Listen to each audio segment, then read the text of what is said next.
காட்டுதலுக்கு உரித்தாக இந்த உலகத்தில் வாழ்ந்து மரணித்த ஜாபிர் பின் அபி தாலிப் அவருடைய வாழ்க்கை வரலாற்றை இன்ஷா அல்லாஹ் இன்றைய தினம் நாம் அறிந்து கொள்ள கடமைப்பட்டிருக்கிறோம். இந்த ஜாபிர் ரலியல்லாஹு அன்ஹு அவர்கள் யார் என்றால், ரசூலுல்லாஹி ஸல்லல்லாஹு அலைஹி வஸல்லம் அவர்களை சிறு பிராயத்திலே இருந்து வளர்த்தி ஆளாக்கிய அபூ தாலிப் அவர்களுடைய மகன் தான் ஜாபிர் ரலியல்லாஹு அன்ஹு. அபூ தாலிப் அவர்களுக்கு அலி ரலியல்லாஹு அன்ஹு அவர்கள் மகனாக இருந்தார். அலி ரலியல்லாஹு அன்ஹு அவருடைய மூத்தவர் தான், அண்ணன் தான் இந்த ஜாபிர் ரலியல்லாஹு அன்ஹு. ஆரம்ப காலகட்டத்தில் அலி ரலியல்லாஹு அன்ஹு அவர்கள் இஸ்லாத்தை தழுவினார். அதன் பிறகு இஸ்லாமிய மார்க்கத்தை ஏற்றுக்கொண்டார் அவருடைய அண்ணன். ஜாபிர் ரலியல்லாஹு அன்ஹு அவர்கள் அலி ரலியல்லாஹு அன்ஹு அவர்களை காட்டிலும் 20 வயது மூத்தவர். இந்த ஜாபிர் ரலியல்லாஹு அன்ஹு அவர்களை மக்கள் அபுல் மசாக்கீன், ஏழை எளியவர்களுடைய அன்பு தந்தை என்கிற ஒரு அடைமொழி சொல்லோடு ஜாபிர் ரலியல்லாஹு அன்ஹு அவர்களை மக்கள் அன்பாக அழைப்பதுண்டு. அபுல் மசாக்கீன் என்கிற பெயர் இவருக்கு ஏன் வந்தது என்றால், ஏழை எளியவர்களை பார்த்தால், உணவு கேட்டு பசியோடு வருகிற மக்களை பார்த்தால் உடனடியாக தன்னிடத்தில் இருக்கிறதை கொடுத்து உபகாரம் செய்கிற ஒரு நல்ல ஒரு பண்புடையவராக இவர் இருந்த காரணத்தினால் அபுல் மசாக்கீன், ஏழை எளியவர்களுடைய அன்பு தந்தை, அவர்களின் மீது இரக்கம் காட்டுபவர் என்கிற பொருள் பொதிந்த ஒரு அருமையான ஒரு சிறப்பு பெயருக்குரியவர் ஜாபிர் ரலியல்லாஹு அன்ஹு அவர்கள். இவர் ஒரு போரில் தன்னுடைய 2 கைகளையும் இழந்தார். ஆகவே அவருக்கு வரலாறுகளில் சொல்லப்படுகிறது அபுல் ஜனாஹைன், அபுல் ஜனாஹைன் அத்தையார், சொர்க்கத்து பறவை. அல்லாஹ் தஆலா 2 கைகளுக்கும் பதிலாக பறவைகளுடைய 2 இறக்கைகளை அல்லாஹ் அவருக்கு வழங்கினான் என்றெல்லாம் மிகச்சிறந்த அல்லாஹ்வுடைய தூதரால் மிகப்பெரிய அளவில் பாராட்டுக்கு உரித்தான ஒரு நபித்தோழர் ஜாபிர் ரலியல்லாஹு அன்ஹு. ஆரம்ப காலகட்டத்தில் எல்லாம் உங்களுக்கு தெரியும், தொடர்ந்து வாழ்க்கை வரலாற்றை அறிந்தவர்கள் நீங்கள். ரசூலுல்லாஹி ஸல்லல்லாஹு அலைஹி வஸல்லம் அவர்களுக்கு மக்காவில் கடுமையான நெருக்கடியான ஒரு சூழ்நிலை ஏற்பட்ட பொழுது அல்லாஹ்வுடைய ரசூல் ஆரம்பமாக உஸ்மான் ரலியல்லாஹு அன்ஹுடைய தலைமையில் ஒரு 12 ஆண்களையும் 4 பெண்களையும் உஸ்மான் ரலியல்லாஹு அன்ஹுடைய தலைமையில் ரசூலுல்லாஹி ஸல்லல்லாஹு அலைஹி வஸல்லம் முதல் ஹிஜ்ரத்தாக அபிசீனியாவுக்கு அனுப்பிய வரலாறு உங்களுக்கு தெரியும். நாளுக்கு நாள் துன்பங்கள் அதிகரித்து இருந்த பொழுது அல்லாஹ்வுடைய வசனத்திற்கு ஏற்றவாறு 39வது அத்தியாயம் 10வது வசனம், லில்லதீன அஹ்ஸனு ஃபீ ஹயாத்தித் துன்யா ஹஸனா, இவ்வுலகில் நன்மை செய்தவருக்கு நிச்சயம் நன்மை கிடைக்கும். வார்துல்லாஹி வாசிஆ, அல்லாஹ்வுடைய பூமி விசாலமானது, அல்லாஹ்வுடைய பூமி விசாலமானது என்கிற ஆயத்திற்கு ஏற்றவாறு அல்லாஹ்வுடைய ரசூல் தன்னுடைய மார்க்கத்தை, அல்லாஹ்வுடைய மார்க்கத்தை பின்பற்றிய மக்களை காப்பாற்ற வேண்டும் என்பதற்காக அபிசீனியாவுக்கு பயணம் அனுப்பினார்கள். இப்படி ரசூலுல்லாஹி ஸல்லல்லாஹு அலைஹி வஸல்லம் பயணம் அனுப்பி இந்த 16 பேரும் அபிசீனியாவில் இருக்கும் பொழுது மக்காவில் ஒரு அற்புத சம்பவம் நடக்கிறது. அதுவரை குறைஷிகள் திருக்குர்ஆன் ஓதுவதை கிண்டல் செய்தார்கள். அதுவரை குறைஷிகள் திருக்குர்ஆனுடைய வசனம் என்ன என்று கேட்பதற்கு கூட முயற்சி செய்யாதவர்கள். அதுவரை குறைஷிகள் அல்லாஹ்வுடைய ஆயத்து ஓதும் பொழுது செவிகளிலே காது வைத்து அடைத்துக் கொண்டவர்கள். திடீரென ஒரு நாள் ரசூலுல்லாஹி ஸல்லல்லாஹு அலைஹி வஸல்லம் காபாவில் திருக்குர்ஆனுடைய வசனங்களை ஓதுவதை ஒரு சில குறைஷி கூட்டத்தார்கள் கேட்கிற ஒரு சூழ்நிலைக்கு அவர்கள் தள்ளப்பட்டார்கள். அல்லாஹ் தஆலா அந்த குறைஷிகளுடைய மனோபாவத்தை 41வது அத்தியாயம் 26வது வசனத்தில் அல்லாஹ் தெளிவுபடுத்துகிறான். வகால அல்லதீன கஃபரு, இறை நிராகரிப்பாளர்கள் தங்களுக்கு மத்தியில் சொல்லிக் கொண்டார்களாம், வலா தஸ்மஉ லிஹாதல் குர்ஆனி வல் அஃபீஹி லஅல்லக்கும் தஅலிபூன். திருக்குர்ஆனுடைய வசனங்கள் ஓத கேட்டால் காதுகளில் கை வைத்து செவிகளை அடைத்துக் கொள்ளுங்கள்.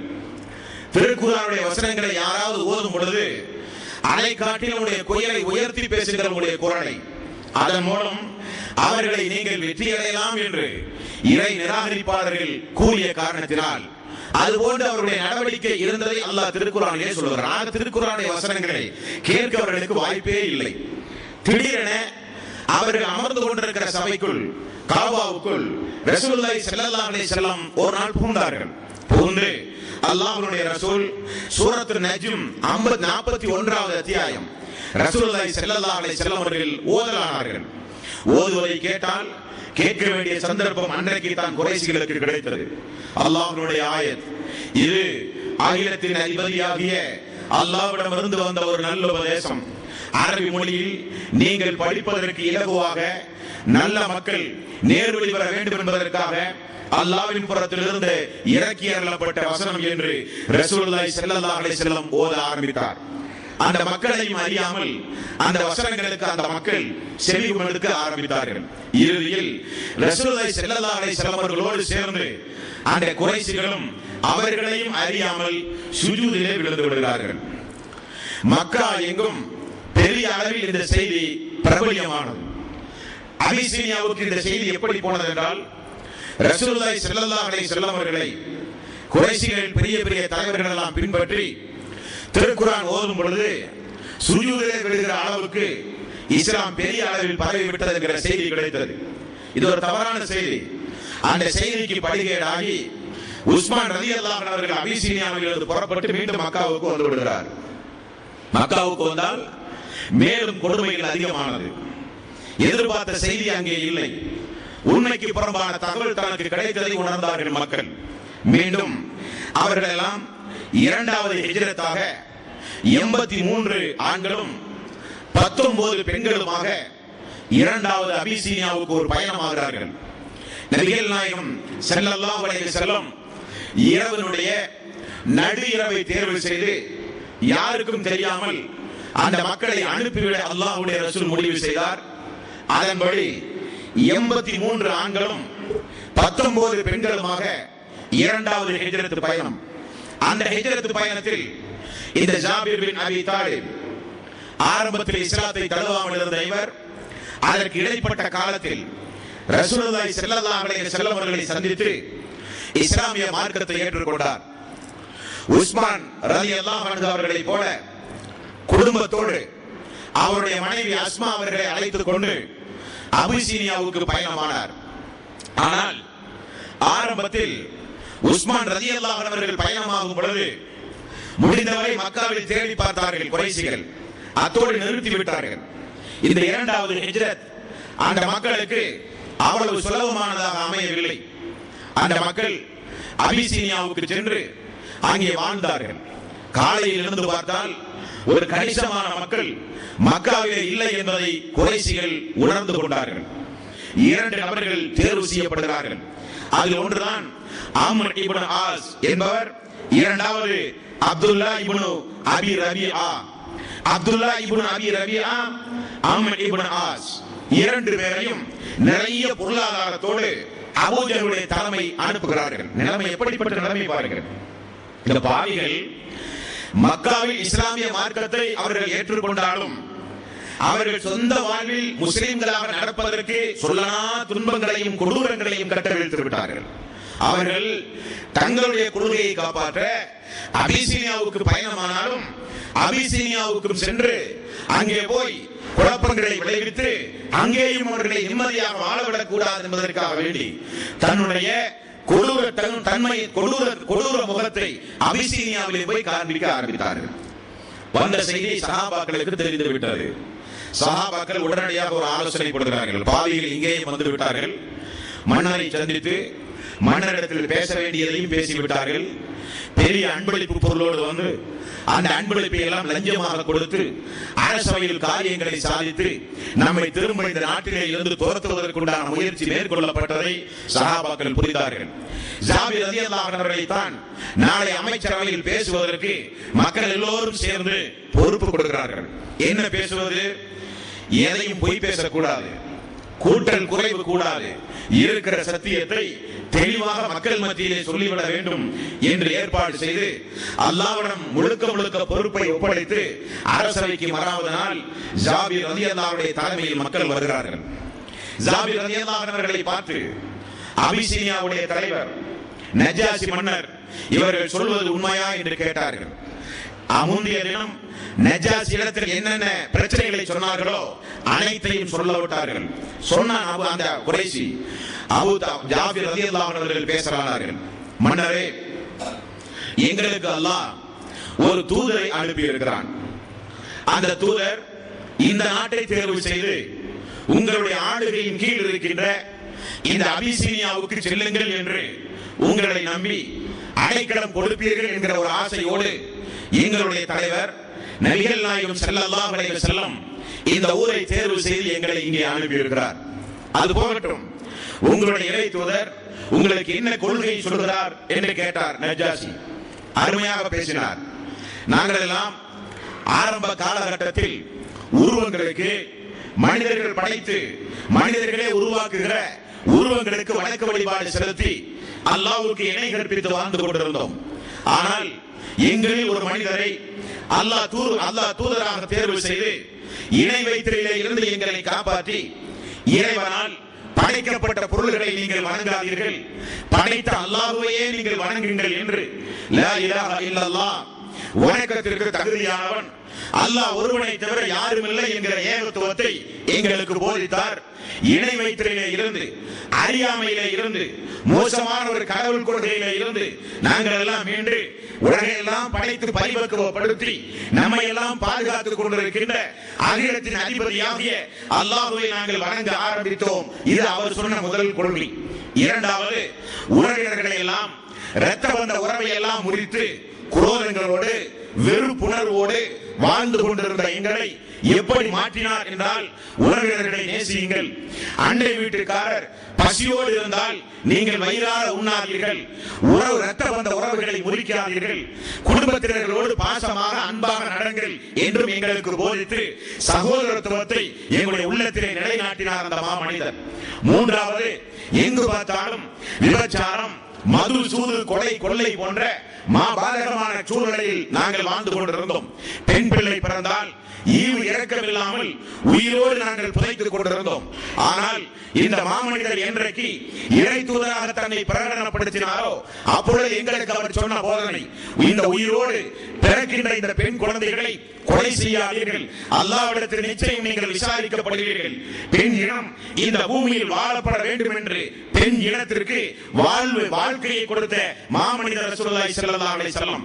அது மட்டுமல்ல, அவர் கூறினார், ஏழை எளியவர்களிடத்தில் வலிமை உள்ளவர்கள் ஏழை எளியவர்களுடைய பொருளாதாரத்தை சுரண்டி அழித்துக் கொண்டிருந்தார்கள் மக்காவில். நாங்களும் அந்த காரியத்தில் ஈடுபட்டுக் கொண்டிருந்தோம். ஆனால் என்றைக்கு இந்த இஸ்லாம் எங்களுக்கு வந்ததோ அன்றைக்கு ஏழை எளியவர்களின் மீது இரக்கம் காட்ட ஆரம்பித்தோம். விபச்சாரத்தில் இருந்து ஒதுங்கினோம், மதுபானத்தை தூக்கி வீசினோம் என்றெல்லாம் தீய பழக்க வழக்கத்திலே இருந்து ஒதுங்கி வாழ்ந்த சிறப்பு அம்சங்களை எல்லாம் நஜாசி மன்னரிடத்தில் எடுத்து சொல்ல ஆரம்பித்தார். நஜாசி மன்னர் கூர்மையாக கவனித்து அந்த மக்களை பார்த்து சொன்னார்கள், இந்த முஸ்லிம்கள் இந்த அபிசீனியாவில் எந்த பயமும் இல்லாமல் என்னுடைய பாதுகாப்பின் கீழ் அவர்கள் இருப்பார்கள், நீங்கள் மக்காவுக்கு சென்று விடலாம் என்று குறைசிகளை உதாசீனம் செய்து குறைசிகளை திரும்ப போக சொல்லிவிட்டார். ஒரு கட்டளை பிறப்பித்து விட்டார். குறைசிகள் போவார்களா? அந்த அம்ர் இப்னு ஆஸ் அவர்களும் உடன் வந்த அந்த தோழரும் இருவரும் சேர்ந்து அபிசீனியாவில் மீண்டும் ஒரு நாள் தங்கி நாளை தினம் மீண்டும் எப்படியாக ஒரு சூழ்ச்சி செய்து மன்னருடைய மனோநிலையை கூட மாற்றுகிற முயற்சியை மேற்கொள்ள வேண்டும் என்று ரகசிய திட்டம் போடுகிறார்கள். சமாதானம் அடைந்த முஸ்லிம்கள் எல்லாம் ஜாபிர் ரலியல்லாஹு அன்ஹு அவர்களுடைய தலைமையில் அபிசீனியாவிலே அன்று இரவு பொழுதை கழித்தார்கள். மறாவது நாள் மீண்டும் உத்தரவு வருகிறது, நஜாசி மன்னர் உங்களை அழைக்கிறார் என்று. அதற்கிடையில் என்ன செய்தார்கள் என்றால், நஜாசி மன்னரிடத்திலே போய் அமைச்சர்களுடைய ஆலோசனையின் பேரில் நஜாசி மன்னரை இப்படி அவர்கள் கலக்குகிறார்கள். என்ன சொல்கிறார்கள் என்றால், மன்னரே, நீங்கள் யாரை வணங்குகிறீர்கள்? உங்களுடைய ரப்பி யார், உங்களுடைய கடவுள் கொள்கை என்ன? ஈசா அலைஹிஸ்ஸலாத்து வஸ்ஸலாம், ஈசா நபியை எந்த அளவுக்கு பிரதானமானவராக நீங்கள் கருதுகிறீர்கள்?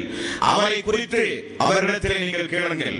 அவர்கள் தப்பும் தவறுமான செய்தியை சொல்லுவார்கள், விஷமத்தனமான ஒரு பிரச்சாரத்தில் ஈடுபடுகிறார்கள். காரணம், நஜாசி மன்னர் ஒரு கிறிஸ்தவர் என்பதை அறிந்து இவருடைய நோக்கம் இரண்டு. ஜாபிர் ஈசாவை அல்லாஹ்வுடைய அடிமை என்று சொன்னால் நஜாசி மன்னர் கடுமையாக அவர்களை எதிர்ப்பார். அல்லது ஈசாவை அந்த மக்கள் தன்னை இந்த அபிசீனியாவில் காப்பாற்றுவதற்காக பொய் சொல்ல வேண்டும் என்பதற்காக ஈசாவை கடவுள் என ஜாபிர் சொன்னால் அவர்கள் எல்லாம் இஸ்லாத்தை விட்டும் சாதாரணமாக வெளியேறி விடுவார்கள். ஒன்று, மன்னருக்கு எதிராக அவர்களை திருப்ப வேண்டும், அல்லது அவர்களுடைய கொள்கையில் இருந்து அவர்களை மாற்ற வேண்டும். இரண்டு முடிவின் அடிப்படையில் மறுதினம் அவர்கள் அமைச்சரவையை கூட்டுகிறார்கள். இந்த செய்தி ஜாபிர் ரலியல்லாஹு அன்ஹு அவர்களுக்கு தெரிந்தால் நபிகள் நாயகம் ஸல்லல்லாஹு அலைஹி வஸல்லம் அவர்கள் உருவாக்கிய சமுதாயம் அல்லவா அந்த சமுதாயம். இந்த விஷமத்தனமான பிரச்சாரம் அவருடைய செவிகளிலே விழுந்தால் நபிகள் நாயகம் ஸல்லல்லாஹு அலைஹி வஸல்லம் அவர்களுக்கு அல்லாஹ் இறக்கிய அந்த திருக்குர்ஆனுடைய வசனத்தில் அல்லாஹ் ரப்பல் ஆலமீன் ஒரு இடத்திலே அல்லாஹ் ரப்பல் ஆலமீன் இப்படி சொல்கிறான், நபியே, நீங்கள் இந்த மார்க்கத்தை பகிரங்கமாக மக்கள் மத்தியிலே நீங்கள் சொல்லிவிடுங்கள் என்கிற ஆயத் 15வது அத்தியாயத்தின் 94வது வசனம். ஃபஸ்தல் பிமா துமர் வஅஇது அனில் முஷ்ரிகீன். நிச்சயமாக பகிரங்கமாக இந்த சத்தியத்தை சொல்லி விடுங்கள், முஷ்ரிக்குகளை நீங்கள் நிராகரித்து விடுங்கள் என்கிற ஆயத்தின் அடிப்படையில் வளர்க்கப்பட்ட மக்கள் அந்த மக்கள். ஜாபிரிடத்தில் சொல்கிறார்கள், சத்தியத்தை ஏதாகினும் தெளிவாக நீங்கள் சொல்லிவிடுங்கள், அல்லாஹ் நாடியது நடக்கட்டும். இரண்டாவது நாள் சபை கூடுகிறது. நஜாசி மன்னர் கேட்கிறார், எங்களுடைய ஈசாவை குறித்து உங்களுக்கு அனுப்பப்பட்ட அந்த இறை தூதர் முஹம்மது என்ன சொல்கிறார் என்று. ஜாபிர் ரலியல்லாஹு அன்ஹு மிக அழகுபட அருமையாக சொன்னார்கள், மன்னரே, ஈசா அலைஹிஸ்ஸலாத்து வஸ்ஸலாம் அல்லாஹ்வினுடைய அடிமையும் அல்லாஹ்வினுடைய தூதரும் ஆவார். சங்கை மிக்க உன்னதமான மரியம் என்று சொல்லப்படுகின்ற அம்மாவுக்கு அல்லாஹ்வின் மூலம் ஆகுக என்கிற வார்த்தையின் மூலம் பிறந்தவர் ஈசா அலைஹிஸ்ஸலாத்து வஸ்ஸலாம். அவர் உன்னதமானவர், அல்லாஹ்வுடைய தூதரை அன்றி வேறு இல்லை என்று தெளிவாக சொன்னார்கள் ஜாபிர் ரலியல்லாஹு அன்ஹு. கீழே கிடக்கின்ற ஒரு சிறிய ஒரு குச்சியை நஜாசி மன்னர் கையிலே எடுத்து அவையை பார்த்து சொன்னார்கள், ஜாபிர் சொன்னதை போலத்தான் ஈசாவும் கூறினார். இந்த குச்சியை போல முன்னும் கிடையாது பின்னும் கிடையாது. அந்த அளவுக்கு நேர்த்தியாக ஈசா எதை மக்களுக்கு போதித்தாரோ அதைத்தான் இந்த இறை தூதரும் போதித்தார் என்று சொல்லப்பட்டது. தொடர்ந்து ஜாபிர் ரலியல்லாஹு அன்ஹு அவர்கள் திருமறை குர்ஆனில் சூரத்துல் மரியம் என்கிற அத்தியாயத்தை அருமையாக அந்த சபையிலே ஓதி காண்பித்தார்கள். மரியம் அத்தியாயத்தில் அல்லாஹ் தஆலா மரியம் அலைஹிஸ்ஸலாத்து வஸ்ஸலாம் அவர்களுக்கு எப்படி இந்த ஈசாவை பிறக்கச் செய்தான், ஈசா அலைஹிஸ்ஸலாத்து வஸ்ஸலாம் தொட்டிலில் இருந்து கொண்டு எப்படி மக்கள் மத்தியில் பேசி தன்னுடைய மரியம் அலைஹிஸ்ஸலாத்து வஸ்ஸலாம் தன்னுடைய தாயை தூய்மைப்படுத்தினார் என்கிற அற்புதமான வசனங்களை எல்லாம் அந்த மக்கள் மன்றத்தில் அழகுபட மிக தெளிவாக ஓதினார்கள். ஜாபிர் ரலியல்லாஹு அன்ஹு அபிசீனியா மன்னர் அற்புதமாக சொன்னார், இந்த முஸ்லிம்களுக்கு யாராவது என்னுடைய நாட்டில் என்னுடைய ஆளுகையின் கீழ் வாழ்கிற காலமெல்லாம் இந்த முஸ்லிம்களுக்கு யாராவது வார்த்தையாலோ செயலினாலோ ஏதாவது துன்பங்களை விளைவித்தால் அவர்களுக்கு கடுமையான தண்டனை கிடைக்கும் என்று எச்சரித்தார். 10 வருட காலம் அபிசீனியாவில் தங்கி கிறிஸ்தவர்களை எல்லாம் சந்தித்து அதுவரை அவருக்கு தெரிந்த அந்த மார்க்க பிரச்சாரங்களை, சத்தியத்தை, அல்லாஹ்வுடைய வேத வசனங்களை கொண்டு மக்களுக்கு பிரச்சாரம் செய்தார் ஜாபிர் பின் அபி தாலிப். இவருடைய வாழ்க்கையில் இருந்து நமக்கு இந்த சம்பவத்தின் மூலம் கிடைக்கக்கூடிய பாடம் என்ன அன்பார்ந்தவர்களே? இஸ்லாத்தை ஏற்றுக்கொண்டார், ஊர் விட்டு ஊர் சென்று ஹிஜ்ரத் பயணம் மேற்கொள்கிறார். ஒரு அரசவை கூட்டப்படுகிறது, உங்களுடைய மார்க்கம் என்ன என்று கேட்கப்படுகிறது. எவ்வளவு தெளிவாக, எவ்வளவு நேர்த்தியாக, யாருக்கும் பயப்படாமல் அல்லாஹ்வின் மீது முழு தவக்கல் வைத்து நடப்பவை நடக்கட்டும் என்று தெளிவாக உணர்ந்து சத்திய பிரச்சாரம் செய்தார். ஒரு மன்னரை மாற்றிய மாவீரர் ஜாபிர் பின் அபி தாலிப். ஒரு அரசவையே மாற்றினார்கள் தன்னுடைய சொல்லாற்றலினால், தன்னுடைய பேச்சாற்றலினால். ஒரு இஸ்லாமிய மார்க்கத்தை பின்பற்றினால் அவனுக்கு 3 வகையான கடமைகள் உண்டு. ஒரு கடமையை தவறவிட்டாலும் அவர்கள் சொர்க்கம் செல்ல முடியாது. ஒன்று, இஸ்லாமிய மார்க்கத்தை ஏற்றுக்கொள்வது. இரண்டாவது ஏற்றுக்கொண்ட அந்த மார்க்கத்தை பூரணமாக அறிவு ரீதியாக படித்து உணர்ந்து உயிரோட்டமாக செயல்படுத்துவது. மூன்றாவது தான் ஏற்றுக்கொண்ட தான் புரிந்த அந்த மார்க்கத்தை தன்னை சுற்றி இருக்கிற மக்கள் மன்றத்தில் எடுத்துச் சொல்வது. இந்த மூன்றும் ஒரு மூமியினுடைய கடமை. மூன்றில் எதை தவற விட்டாலும் சொர்க்கம் செல்ல முடியாது. மார்க்கத்தை ஏற்றுக்கொண்டு மார்க்கத்தை படித்து உணர்ந்து புரியாமல் வாழ்ந்தாலும் நமக்கு நரகம். மார்க்கத்தை ஏற்றுக்கொண்டு மார்க்கத்தை புரிந்து நாம் மட்டும் இபாதத் செய்து சொர்க்கம் செல்லலாமா என்றால் முடியாது. அல்லாஹ் கேட்கிற கேள்விக்கு பதில் சொல்ல வேண்டும். காரணம், நம்மை சுற்றி இருக்கிற மக்கள் நமக்கு எதிராக அல்லாஹ்விடத்திலே வந்து சாட்சி சொல்வார்கள். அல்லாஹ்வே நண்பனாக பழகினான், அண்டை வீட்டுக்காரனாக இருந்தான், ஒரே மொஹல்லாவில் வசித்துக் கொண்டிருந்தோம், எங்களுக்கு இணை வைத்தலை குறித்து, வித்யார்த்திகள் குறித்து, மார்க்கம் குறித்து, நரகம் சொர்க்கம் குறித்து, மறுமை விசாரணை குறித்து எங்களுக்கு ஒன்றும் சொல்லவில்லையே என்று நமக்கு எதிராக நம்மால் நம்முடைய கண் முன்னால் வாழ்ந்து மரணித்து போகின்ற நம்முடைய சமூக மக்கள் நமக்கு எதிராக மறுமை நாளில் சாட்சி சொன்னால் அல்லாஹ்விடமிருந்து நாம் தப்பிக்க முடியாது. ஆக மார்க்கம் இந்த மூன்று அம்சங்களை தாங்கித்தான் நமக்கு கட்டளை பிறப்பித்திருக்கிறது. மார்க்கத்தை ஏற்றுக்கொள்ளுங்கள், மார்க்கத்தை விளங்குங்கள், விளங்கிய மார்க்கத்தை பிற மக்களுக்கு சொல்லுங்கள். மூன்றிலும் முன்னணியில் இருந்தவர்கள் உத்தம சஹாபாக்கள். மார்க்கத்தை ஏற்றுக்கொள்வதிலும் தயக்கமில்லாமல் ஏற்றுக்கொண்டார்கள். ஏற்றுக்கொண்டால் அதுவரை இறக்கப்பட்ட வசனங்களை எல்லாம் எவ்வளவு தெல்ல தெளிவாக எழுதி வைத்து மரணம் செய்து தேவை ஏற்படுகிற பொழுதெல்லாம் எந்த சபை என்று கூட பாராமல் அல்லாஹ்வுடைய வசனத்தை தெளிவாக எடுத்துரைப்பதுதான் நம்முடைய கடமை என்கிற அடிப்படையில் அந்த உத்தம சீலர்கள் ஒரு நாட்டினுடைய மன்னரையே மாற்றி அமைத்தார்கள் என்றால் அவர்களுடைய சாமர்த்தியம், அவர்களுடைய தைரியம், அல்லாஹ்வின் மீது முழுக்க பொறுப்பை ஒப்படைத்து அவர்கள் வளர்ந்த விதத்தை இந்த சம்பவத்தின் மூலம் நாம் ஒவ்வொருவரும் அறிந்து கொள்ள வேண்டும். அப்படிப்பட்ட மாமனிதர் தான் ஜாபிர் ரலியல்லாஹு அன்ஹு. இந்த ஜாபிர் ரலியல்லாஹு அன்ஹு அவர்களை குறித்து நபிகள் நாயகம் ஸல்லல்லாஹு அலைஹி வஸல்லம் காலத்தில் இருந்த ஒரு சில முக்கிய சம்பவங்களை உங்களுடைய கவனத்திலே நான் பதிவு செய்து கொள்ள கடமைப்பட்டிருக்கிறேன். இப்படி 10 ஆண்டு காலம் அபிசீனாவிலே வாழ்ந்து கொண்டிருந்தார். ரசூலுல்லாஹி ஸல்லல்லாஹு அலைஹி வஸல்லம் மதீனா சென்று 5 ஆண்டு காலம் பொறுத்து நஜாஷிக்கு தூதரை அனுப்பி, உங்களுடைய நாட்டில் எங்களுடைய மக்கள் இஸ்லாமிய மார்க்கத்தை ஏற்றுக்கொண்டு வாழ்ந்து வருகிறார்கள், அவர்களை எதிர்ப்புக்கு மதீனாவுக்கு நீங்கள் திருப்பி அனுப்புங்கள்.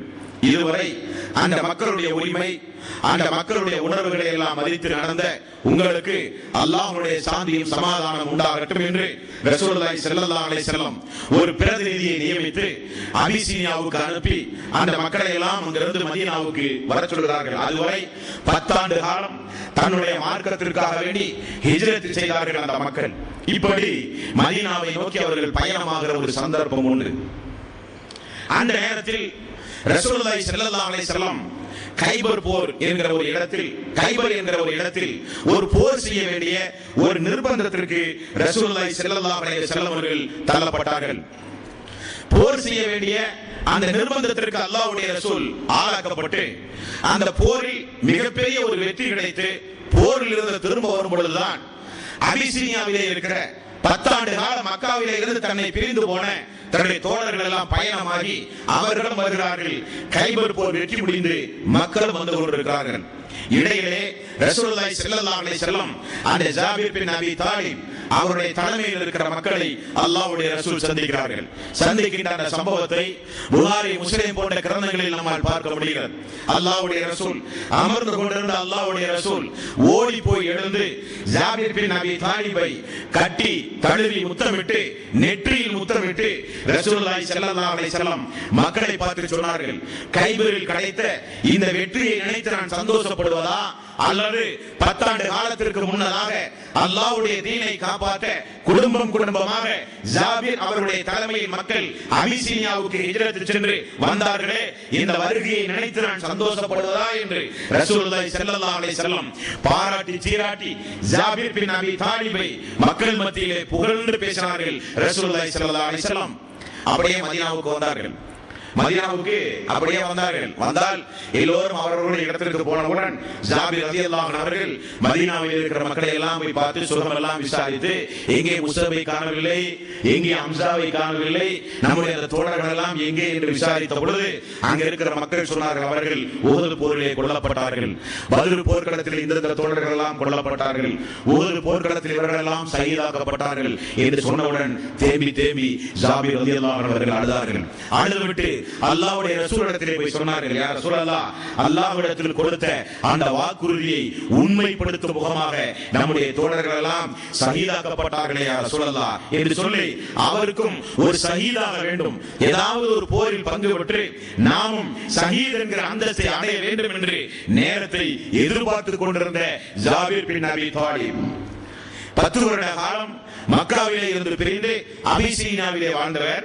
அபிசீனியாவிலே இருந்து மதீனா வந்து மக்கள் எல்லாம் இஸ்லாமிய சாம்ராஜ்யத்தின் கீழ் எந்த பயமும் இல்லாமல் சந்தோஷமாக வாழ்கிற அந்த வாழ்க்கையை தேர்வு செய்யாமல் ஜாபிர் பின் அபி தாலிப் என்னுடைய ஹம்சா, என்னுடைய முஸ்அப், என்னுடைய அனஸ் பின் நாதர் போன்ற சஹாபாக்கள் எல்லாம் அல்லாஹ்விடத்தில் கொடுத்த வாக்குறுதியை உண்மைப்படுத்தும் முகமாக எப்படி ஷஹீதானார்களோ அதே போன்று தானும் ஷஹீதாக வேண்டும் என்கிற ஒரு ஆர்வம் ஜாபிர் பின் அபி தாலிப் அவர்களுக்கு உருவானது. சந்தர்ப்பத்தை எதிர்பார்த்துக் கொண்டு அவர் மதீனாவிலே வாழ்ந்தார். போரில் எப்படியாவது ஷஹீதாக வேண்டும், நாம் சொர்க்கத்தின் அதன் மூலம் உன்னதமான இடத்தை அடைய வேண்டும் என்பதற்காக வேண்டி அல்லாஹ்விடத்தில் கொடுத்த அந்த வாக்குறுதியை நிறைவேற்றி சென்ற மக்களும் உண்டு, நிறைவேற்ற காத்துக் கொண்டிருக்கிற மக்களும் உண்டு என்று அல்லாஹ் சூரத்துல் அஹ்ஸாபிலே 33வது அத்தியாயத்தில் அல்லாஹ் சொல்கிறானே, அந்த அடிப்படையில் எதிர்பார்த்துக் கொண்டிருந்தவர் இந்த ஜாபிர் பின் அபி தாலிப். அந்த நேரத்தில் ரசூலுல்லாஹி ஸல்லல்லாஹு அலைஹி வஸல்லம் சிரியாவிலே இருக்கிற புஸ்ரா என்கிற ஒரு ஆளுநரை சந்திக்க ஒரு நபி தோழரை ரசூலுல்லாஹி ஸல்லல்லாஹு அலைஹி வஸல்லம் அனுப்புகிறார்கள். அவருடைய பெயர் ஹாரிஸ் பின் உமைர் ரலியல்லாஹு அன்ஹு.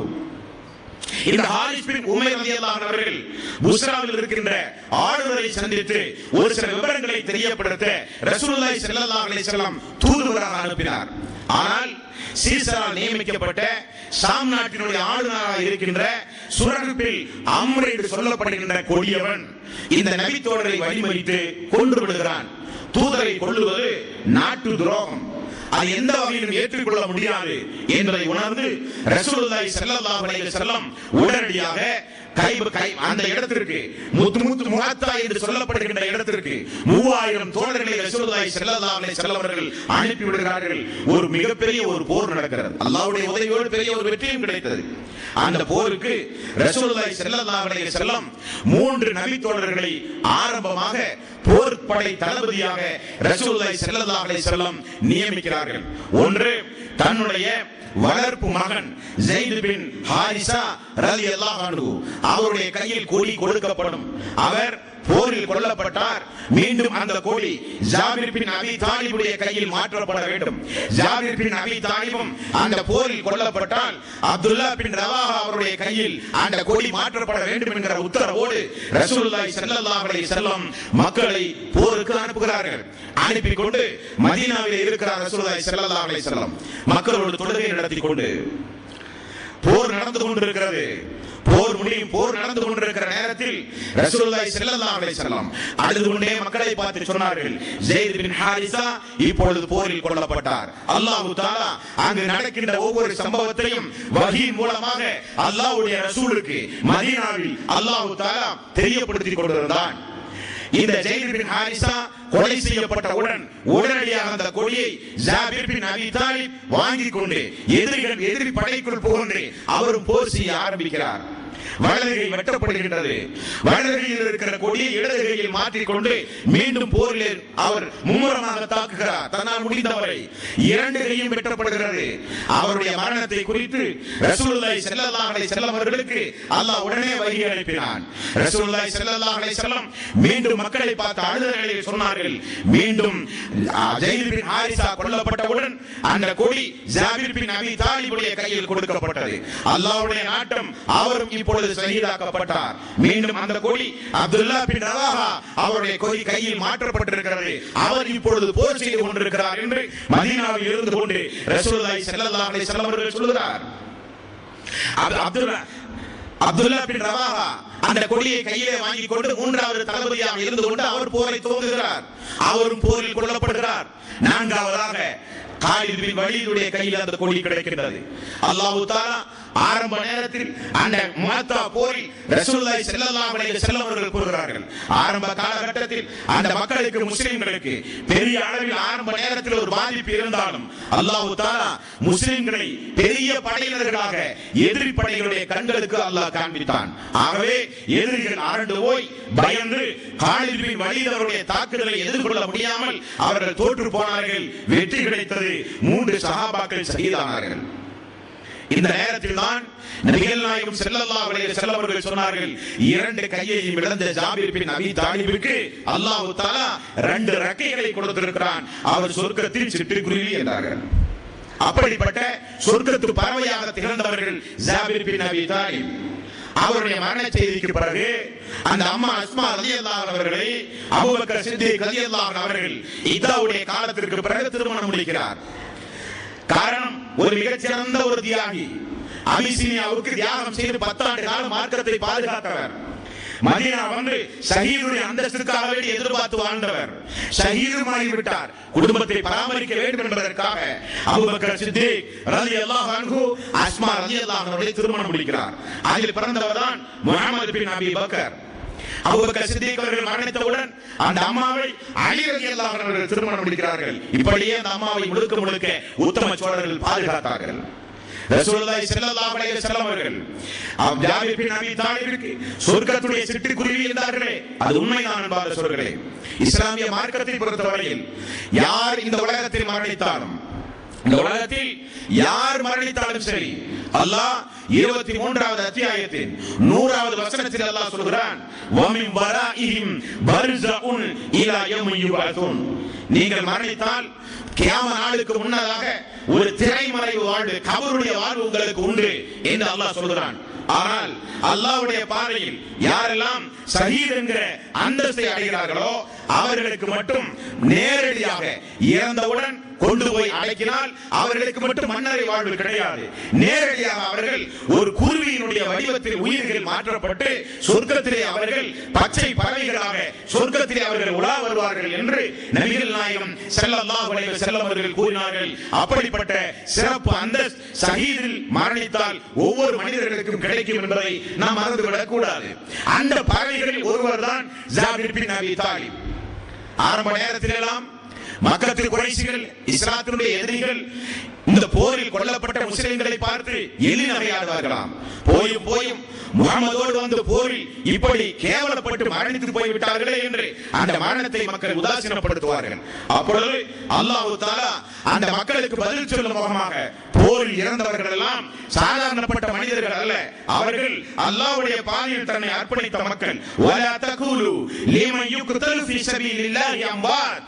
அவர்கள் கொல்லப்பட்டவர்கள் அல்ல, அவர்கள் இன்னும் அவர்கள் உயிரோடு இருக்கிறார்கள். அல்லாஹ் சொல்கிறான், இன்னும் அல்லாஹ்வின் பாதையில் கொல்லப்பட்டவர்களை சாதாரணமாக இறந்து போய்விட்டார்கள் என்று உதாசீனப்படுத்தாதீர்கள். அவர்கள் பல் அஹ்யாஉன் வலக்கின் லா தஷ்குரூன். அவர்கள் அல்லாஹ்விடத்திலே உயிரோடு இருக்கிறார்கள், நீங்கள் அறிய மாட்டீர்கள். அல்லாஹ்விடத்தில் அவர்கள் உயிரோடு இருக்கிறார்கள், நீங்கள் அறிய மாட்டீர்கள் என்று தூதரின் மூலம் அல்லாஹ் பதில் சொல்ல சொன்னான் என்றும் இந்த வசனங்களுக்கு வரலாற்று பின்னணிகள் உண்டு. அதே நேரத்தில் பச்சிலம் பறவைகளாக சொர்க்கத்தில் உலாவிக் கொண்டிருந்த அந்த பறவைகளிடத்தில் அல்லாஹ் கேட்பானாம், உங்களுக்கு நிம்மதியா, உங்களுக்கு ஏதாவது வேண்டுமா என்று கேட்பானாம். பறவைகள் அல்லாஹ்விடத்திலே பதில் சொல்வார்களாம், அல்லாஹ்வே எங்களுக்கு கிடைத்த இந்த சிறப்பு நற்செய்தி, எங்களுக்கு இந்த சொர்க்கத்தில் கிடைத்த உயர்வான அந்தஸ்து, இவைகளை தெரியாமல் எங்களை இழந்த எங்களுடைய குடும்பத்தார்கள் ஊர்களில் எங்களுடைய இருப்பிடங்களில் தேம்பி அழுது கொண்டிருக்கிறார்கள், துக்ககரமாக இருக்கிறார்கள். ஆகவே எங்களுக்கு நீ உயிரை யா அல்லாஹ், மீண்டும் அவர்களிடத்திலே போய் எங்களுக்கு நீ தந்த இந்த நற்செய்தியை, எங்களுக்கு தந்த இந்த பரிசை நாங்கள் போய் சொல்லி ஆறுதலாக நாங்கள் திரும்ப வருகிறோம் என்று அல்லாஹ்விடத்திலே அனுமதி கேட்பார்களாம். இன்னொரு அனுமதி கேட்பார்களாம், அல்லாஹ்வே ஷஹீதில் மரணித்தால் இவ்வளவு பெரிய அந்தஸ்து இருக்கும் என்று நாங்கள் எண்ணவில்லை. ஆகவே எங்களுக்கு மீண்டும் உயிரை தா, மீண்டும் நாங்கள் அல்லாஹ்வுடைய பாதையில் கொல்லப்பட்டு குற்றுயிரும் கொலை உயிருமாக நாங்கள் கொல்லப்பட்டு மீண்டும் நாங்கள் ஷஹீதாகி மீண்டும் எங்களுக்கு இந்த அந்தஸ்து கிடைக்க வேண்டும் என்று அவர்கள் விரும்புவார்களாம். அல்லாஹ் மீண்டும் உயிர் கொடுக்க அனுமதி இல்லை என்று சொல்லுவானாம். உங்களுக்கு கொடுக்கப்பட்ட இந்த சந்தோஷகரமான இந்த வாழ்வை என்னுடைய தூதரின் மூலம் நான் சொல்லுகிறேன் என்று சொல்லி அல்லாஹ் தஆலா 3வது அத்தியாயத்தின் 169வது வசனத்தையும் 2வது அத்தியாயத்தின் 154வது வசனத்தையும் அல்லாஹ் ரப்பல் ஆலமீன் அருளி இருக்கிறான். அந்த வசனத்தில் அல்லாஹ் சொல்கிறான், வலா தஹஸபன்ன அல்லதீன குத்திலு ஃபீ ஸபீலில்லாஹி அம்வாத், அல்லாஹ்வுடைய பாதையில் கொல்லப்பட்டவர்களை இறந்தவர்கள் என்று சொல்லாதீர்கள். பல் அஹ்யாஉன் இன்த ரப்பிஹிம் யுர்ஸகூன், அல்லாஹ்விடத்தில் உயிரோடு இருக்கிறார்கள், அல்லாஹ் அவர்களுக்கு உணவும் கொடுத்து கொண்டிருக்கிறான், நீங்கள் அதை அறிய மாட்டீர்கள் என்று அல்லாஹ் ரப்பல் ஆலமீன் சொல்கிறான். இந்த ஆயத் சொல்லப்பட்டவுடன் போரில் தன்னுடைய மகனை இழந்தவர்கள், போரில் தன்னுடைய தந்தையை இழந்தவர்கள், போரில் தன்னுடைய மனைவிமார்களை இழந்தவர்கள், போரில் தன்னுடைய மக்களை இழந்தவர்களுக்கு இந்த வசனம் சொல்லப்பட்டவுடன் நம்முடைய மக்களை நிச்சயம் அல்லாஹ் தஆலா உயிர் கொடுத்து பாதுகாத்து ரிஸ்கை கொடுத்து அல்லாஹ் தன் கைவசம் சங்கைக்குரிய இடத்தில் அல்லாஹ் வைத்திருக்கிறான் என்று அந்த மக்கள் புரிந்து கொண்டார்கள், மக்கள் ஆறுதல் அடைந்தார்கள் என்று கூட அல்லாஹ்வுடைய வசனங்களின் மூலம் நாம் பார்க்கிறோம் என்பதாக சொல்கிறேன். ஆக இந்த ஜாபிர் பின் அபி தாலிப் சொர்க்கத்து பறவையாக அல்லாஹ் தஆலா 2 கரங்களையும் துண்டிக்கப்பட்டவுடன் ரெக்கைகளை அல்லாஹ் கொடுத்து சொர்க்கத்தில் பறக்க விட்டான் என்றெல்லாம் ஹதீஸ்களின் ஊடாக நம்மால் பார்க்க முடிகிறது. அந்த அளவுக்கு மிகப்பெரிய சொர்க்கத்து பறவையாக உலகத்தில் வாழ்ந்த அல்லாஹ்வுடைய தூதருடைய நற்சான்றிதழ் பெற்ற அல்லாஹ்வுடைய மார்க்கத்தை பாதுகாக்க ஹிஜ்ரத் மேற்கொண்ட 10 ஆண்டு காலம் ஹிஜ்ரத்தில் இருந்து கொண்டு வெளிநாட்டில் எந்த பாதுகாப்பும் இல்லாத நேரத்தில் இருந்தாலும் மார்க்கத்தை சொல்ல வேண்டும். மார்க்கம் அமானிதமானது, நாம் மரணிப்பதற்கு முன்னால் இந்த அமானிதத்தை மக்கள் மத்தியில் ஒப்படைக்க வேண்டும் என்பதற்காக தீவிர பிரச்சாரத்தில் ஈடுபட்ட ஏழை எளியவர்கள் மீது இரக்கமும் அன்பும் பாசமும் கொண்ட ஜாபிர் பின் அபி தாலிப் வாழ்க்கை வரலாற்றை ஓரளவுக்கு இன்றைய தினம் நாம் ஒவ்வொருவரும் அறிந்தோம். எல்லாம் வல்ல அல்லாஹ் ரப்பல் ஆலமீன் இந்த உத்தம சீலர்களுடைய வாழ்க்கை வரலாற்றிலே இருந்து கிடைக்கக்கூடிய பாடங்களையும் படிப்பினைகளையும் நம்முடைய வாழ்விலும் நாம் நடைமுறைப்படுத்துகின்ற நன்மக்களாக அல்லாஹ் நம் அனைவர்களையும் ஆக்கி அருள் புரிவானாக. வாஹிர் தவானா அனில் ஹம்துலில்லாஹி ரப்பில் ஆலமீன். அஸ்ஸலாமு அலைக்கும் வரஹ்மத்துல்லாஹி வபரகாத்துஹு.